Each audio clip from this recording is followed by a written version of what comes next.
Hello students, welcome you all to the video lecture on understanding quadrilaterals, chapter number 3.4, problem number 6.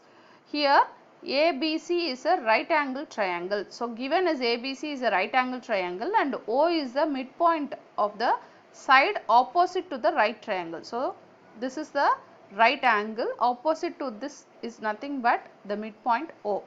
Explain why O is equidistant from ABC. Okay.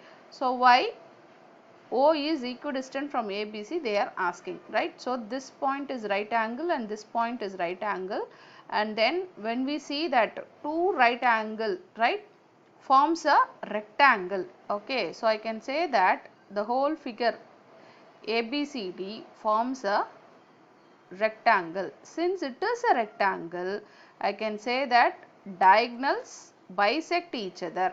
Okay. Diagonals bisect each other, and also diagonals are equal in length, right. Diagonals are equal in length. So both the property is there for the rectangle. Okay. So diagonals are bisecting each other as well as the diagonals are equal in length. Since diagonals are equal in length, I can say that definitely OA is equal to OB is equal to OC is equal to OD. Okay. So this distance OA and is equal to OB, which is equal to OC, which is equal to OD.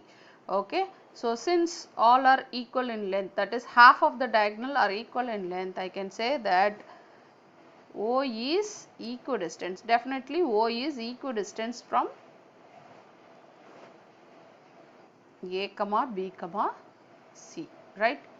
So definitely I can say why, because this length is equal to this length is equal to this length. If it is so, definitely I can say that O is equidistant from ABC. Why? Because the diagonals are bisecting each other, diagonals are equal in length. Okay. Thank you. Thanks for watching.